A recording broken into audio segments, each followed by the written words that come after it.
Apa sikap dari Bank Indonesia di pekan ini? Baik, kita lihat flashback dari beberapa data minggu lalu ya, bahwa setelah dirilisnya inflasi Amerika dari 3,7, kemudian ternyata yang keluar 3,2 year on year, ini merupakan sesuatu yang bagus di market ya, sudah diekspektasi oleh market. Nah, apa yang terjadi? Kita lihat juga untuk kurs USIDR.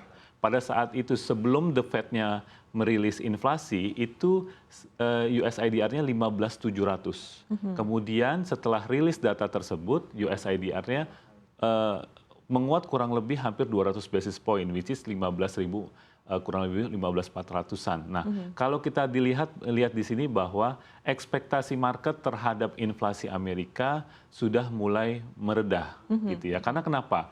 Walaupun mereka belum sampai ke 2%. Tetapi kita lihat di beberapa belakangan data, kita lihat sudah 2 kali The Fed tanpa intervensi menaikkan tingkat suku bunganya, ternyata inflasinya turun. Iya, betul. Ya, jadi ini merupakan sinyal positif di market. Ya, kita tinggal nanti melihat apa yang akan dilakukan dovish apa hawkish-nya di bulan Desember meeting The Fed terakhir. Oke, ini betul-betul nanti all eyes akan tertuju ya kepada seperti apa sikap dari The Fed. Nah, tapi menarik kalau kita lihat juga begitu dari risalah yang terbaru di pekan ini,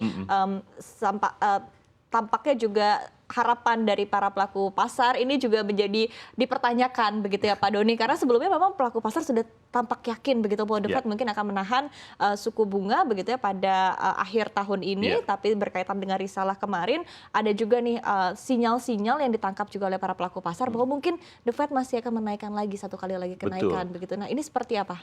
Jadi gini, secara pollingnya memang 68% mengatakan bahwa The Fed akan stay. Tetapi kita lihat ada satu target yang belum dicapai oleh The Fed, yaitu inflasi ke 2%. Walaupun menurut kami 3, something saat ini sudah merupakan cukup baik ya. Betul. Nah, kemungkinan untuk inflasi untuk turun itu kan salah satunya yang bisa indikator yang digunakan adalah menaikkan tingkat suku bunga. Ya, jadi memang kita melihat bahwa peluang untuk menaikkan tingkat suku bunga The Fed-nya masih ada, tetapi secara analisa market, polling dari beberapa yang saya dapat bahwa The Fed-nya masih akan stay. Jadi kita masih menunggu nih ya sampai Desember apa yang akan dilakukan The Fed. Tapi kita lihat kemarin, mereka mengatakan bahwa inflasinya akan turunnya tidak terlalu banyak gitu ya. Tetapi ternyata marketnya sudah risk on ya, dalam arti sudah menanggapi itu di sisi yang sudah flat gitu ya. Akhirnya marketnya kembali positif gitu. Oke, nah ini selain dari The Fed ya, kalau kita lihat bahkan dari konsensus yang dihimpun oleh CNBC Indonesia ini juga bahkan ternyata dari 13 institusi 10 menyatakan bahwa Bank Indonesia akan menahan suku bunga acuannya di pekan ini. Sementara 3 lainnya menyebutkan bahwa BI mungkin saja akan mengambil sikap preemptif ya dengan menaikkan suku bunga.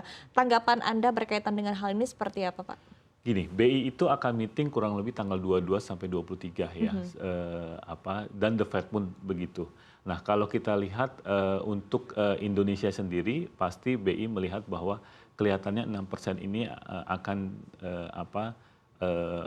stay gitu ya.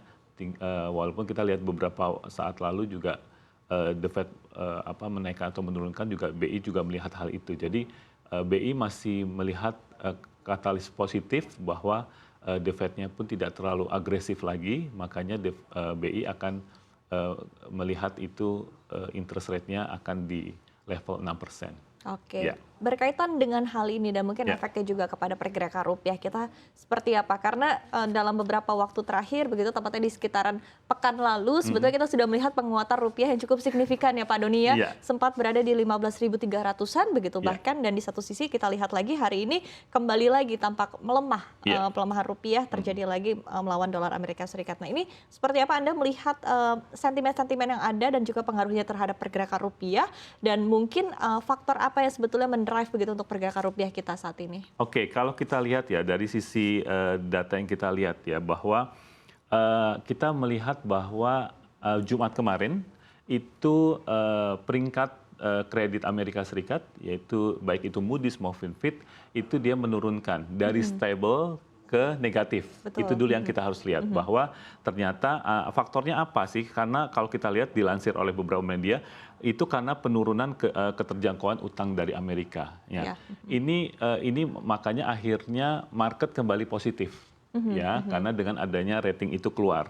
Nah, katalis apa yang membuat BI itu bisa menjaga nilai tukarnya? Itu salah satunya katalisnya itu adalah beberapa data dari Indonesia, gitu ya, menunjukkan tingkat yang positif juga. Nah, kalau kita lihat sekarang ada BI sendiri, kebijakannya yang akan dilakukan adalah mengenai SVBI dan SUVBI. Oke, betul. Ya, itu lagi tren tuh sekarang. Betul, Mbak. lagi ramai. Apa itu SVBI? Adalah instrumen sekuritas valuta asing Bank Indonesia dan sukuk valuta asing Bank Indonesia.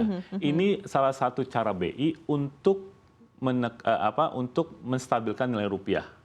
Ya, walaupun targetnya cukup besar, 100 juta US dollar, tetapi katalis yang akan dikeluarkan BI ini merupakan salah satu hal yang kita harus apresiasi untuk agar rupiahnya menguat. Nah, kalau kita lihat support and resistance USIDR beberapa minggu lalu itu ada di level 15.450 sampai 15.800. Gitu. Tinggal kita menunggu data-data fundamental di 1 bulan ke depan nih, Desembernya. Betul di sisa tahun 2023 ini ya Pak Doni. Nah, tapi tadi sempat disinggung sedikit begitu ya berkaitan dengan perilisan SVBI dan juga SUVBI yang lelang perdananya juga baru saja digelar, dan di satu sisi juga kalau kita lihat begitu ya, BI juga tampaknya cukup optimistis ya Pak ya, bahwa untuk prospek perilisan perdana ini bisa mencapai targetnya adalah minimal 100 juta dolar Amerika Serikat begitu. Nah, tanggapan Anda berkaitan dengan hal ini juga seperti apa? Apalagi melihat kondisi market yang ada saat ini, mungkin penyerapannya juga dari instrumen moneter ini seperti apa Bapak?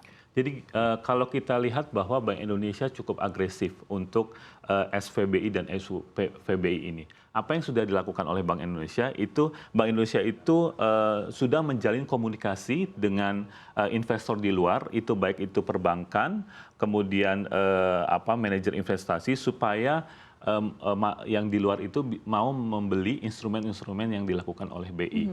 Nah, positifnya apa, Mbak? Ternyata dengan adanya SVBI dan SUVBI ini ada sinyal positif di luar bahwa mereka interest dengan yang akan dikeluarkan oleh BI ini kurang lebih tanggal 21 November mendatang. Jadi menurut pendapat kami ini adalah katalis positif yang akan dilakukan oleh BI yang untuk memperkuat rupiah saat ini.